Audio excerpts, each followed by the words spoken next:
నమస్తే అండి రామారావు గారు. నమస్తే అమ్మా. రామారావు గారు, జనరల్గా భారతదేశంలో మహిళలకు ఒక ప్రత్యేక గుర్తింపు ఇవ్వడం జరుగుతూ ఉంటుంది. సో మనం ఇండస్ట్రీలో కాస్త ఎక్స్పోజింగ్ ఎక్కువ చేసిన, లేకపోతే కొన్ని కలర్స్ వాడినా కాస్త ఇబ్బంది తెలియజేస్తూ ఉంటారు. ఎవరైనా సరే ఎవరికి నచ్చినట్టుగా వాళ్ళు కొద్దిగా మాట్లాడుతూ ఉంటారు. ముఖ్యంగా మనం రీసెంట్గా ఒక ఇష్యూ జరిగింది, మీరు చూసే ఉంటారు. తాప్సీ పన్ను గారు సమ్ ఫ్యాషన్ షోలో నడుస్తున్నప్పుడు ఒక రెడ్ కలర్ డ్రెస్ వేసుకుని కాస్త క్లీవేజ్ అంతా అంటే కొంచెం ఇబ్బందికరంగానే ఉంది. దాని మీద ఒక దేవుడి బొమ్మను, దేవత బొమ్మను వేసుకుని ఆమె నడిచినప్పుడు సో హిందూ సంఘాలు మండిపడ్డాయి. సో ఫస్ట్ ఆఫ్ ఆల్ మీరు ఏం చెప్తారు? అంటే కొన్ని వస్త్రధారణలు కొన్ని ఈవెంట్స్కి కామనే, బట్ ఈ మధ్యలో మన హిందూ దేవుళ్ళని వేసుకోవడమే కాస్త ఇబ్బందికరంగా ఉంటుంది. మీ అభిప్రాయం ఏంటి?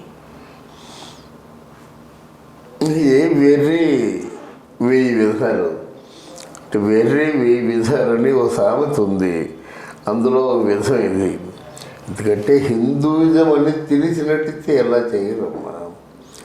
హిందూ సాంప్రదాయం, హిందూయిజం అంటే నీకు పొట్టు చీర, ఎంతో చక్కగా ఒక రూపాయి కాస్తంత బొట్టు, మంచి కోటుక, జల్లో పువ్వులు ఇవన్నీ ఉంటాయి. 5వ తరం అన్నీ ఉంటాయి. అది హిందూయిజం. మిగతా వాటిని హిందూయిజం అంటారు కదా. అంటే ఇవిడేంటంటే స్కిన్ షో అని ఏదో అంటారు. అంటే అంగాంగ ప్రదర్శన, శారీరక ప్రదర్శన, ఈ ప్రదర్శనలు చేస్తూ వాళ్ళ తాలూకు మార్కెటింగ్ని పెంచుకుంటారు అన్నమాట. అప్పుడు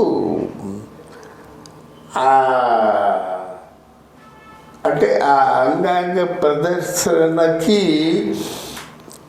కొంచెం కవర్ అయ్యేలాగా ఈ హిందువుల తాలూకు లక్ష్మీదేవి బొమ్మ, ఏదో బొమ్మ పెట్టుకొని, దుర్గాదేవి బొమ్మ, ఇట్లాంటి బొమ్మలు పెట్టుకొని దాన్ని కవర్ చేసుకుంటారు. కవర్ చేసుకోవడం కోసం వాళ్ళు ఏమి నువ్వు ఇలా చేసావంటే, లేదు ఐఎమ్ జస్ట్ నేను నాకు భక్తిభావం ఉంది, బట్ ఈ శరీరాన్ని ఎవరు చూడమని చెప్పాడు, అమ్మోన్న చూడవచ్చు కదా అని రకరకాలుగా ఆర్గ్యుమెంట్ చేయొచ్చు. కానీ ఇది చూసిన ప్రతి హిందువు కూడా మండిపడతాడన్నమాట.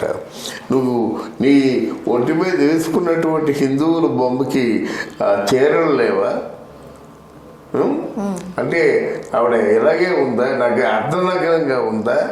కనుక అర్ధనగ్నంగా ఉన్న ఆ ర్యాంప్ వాక్ అన్నది ముందు ఆవిడ హిందూ అనాలో ఎవరు అనాలో తెలియదు. అంటే హిందువుల తాలూకు ఆ పరువు ప్రతిష్టలని బజారుకి ఇచ్చే మనిషిలాగా, ఒక బజారు మనిషిలాగా ఉంది. కానీ ఆవిడ ఆ పవిత్రతని ఏమాత్రం అంటే ఈవెన్ 1% కూడా కాపాడుకోలేకపోయిందమ్మా తాప్సీ.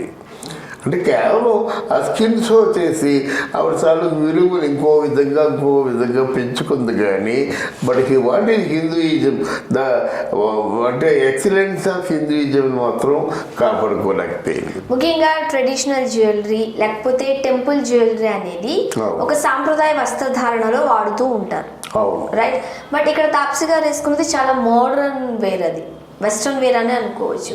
సో దానికి ఒక చీరల మీద ఎట్లాంటి జ్యువెలరీ వేసుకుంటాం మనం, హెవీగా వేసుకుని మధ్యలో లక్ష్మీదేవి పెండెంట్ వచ్చేలాగా, అయితే బొమ్మ వచ్చేలాగా, దీన్ని ఒక మోడర్న్ వేర్కి కంప్లీట్ కవర్ చేసేలాగా వేసుకుంటూ కొంచెం ఇబ్బందికరంగానే అది కనిపిస్తూ ఉంది మనకి. అంటే అక్కడ దేవతా విగ్రహాలు లేకుండా ఏ దేవుడు వేసినా పర్వాలేదమ్మా. అక్కడ దేవతా విగ్రహాలు ఉండకూడదు అంటాను నేను అక్కడ.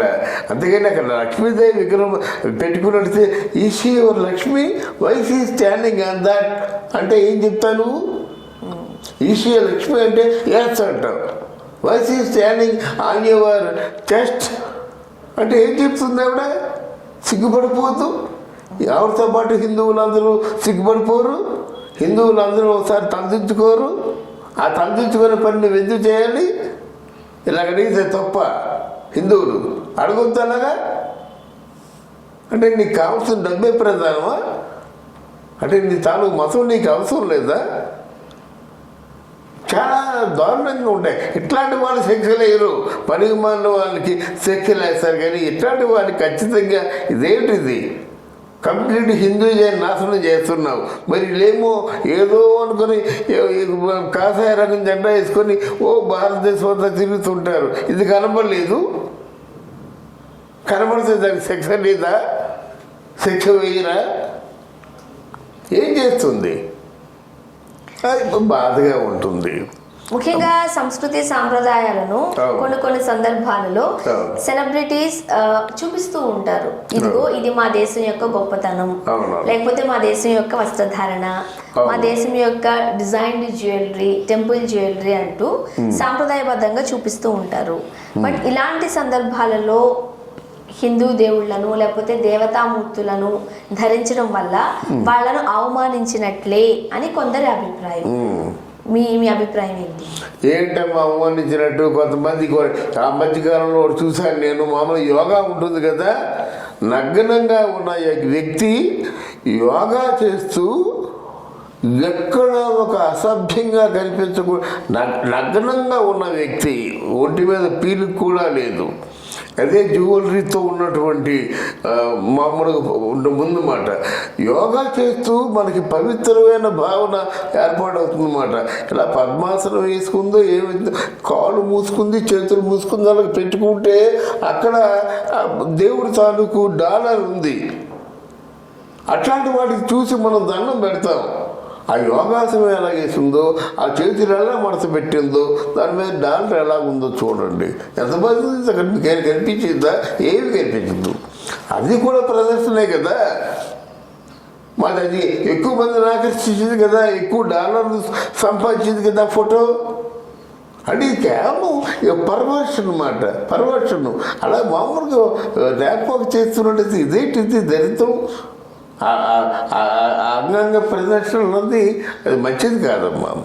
చాలా మార్గాలు ఉన్నాయి, చాలా మార్గాల్లో చాలా తెలివితేటలు. ఇప్పుడు ఈ ర్యాంప్ వాకులకి, ఈ ప్రదర్శనలకి కొన్ని వేల డాలర్లు, కొన్ని కోట్ల డాలర్లు ఇచ్చేస్తుంటారు అన్నమాట ఫారిన్ కంట్రీస్లో. దానికోసం ఏంటంటే వాళ్ళు ఇదొక పెద్ద గేమ్ అయిపోయింది, ఇదొక పెద్ద మార్కెటింగ్, పెద్ద స్కిన్ షో మార్కెటింగ్ అయిపోయింది అన్నమాట. మార్కెటింగ్ చేసుకోమని చెప్పండి, తన పవిత్రతను తను కాపాడుకుంటూ మార్కెటింగ్ చేయమని చెప్పండి. ముఖ్యంగా ఇలాంటివి ఇంకొకసారి రిపీట్ చేయకుండా ఉంటే బెటర్. చేస్తారమ్మా, రిపీట్ చేయకుండా. ఇవిడి శిక్ష పడితే కదా రిపీట్ చేయకుండా ఉండడానికి. ఇవిడి శిక్ష లేదు, ఇలాంటివి వస్తూనే ఉంటాయి అంతే. సో కేసు నమోదు చేసే ఉద్దేశంలో కొంతమంది ఉన్నట్లుగా కూడా తెలుస్తుంది. నమోదు చేయాలి, కేసు నమోదు చేయాలి. నమోదు చేస్తే కనీసం ఇంకోరు ఎలా చేయడానికి జాగ్రత్త పడతారు. Thank you so much. Thank you అమ్మా, థ్యాంక్ యూ మచ్.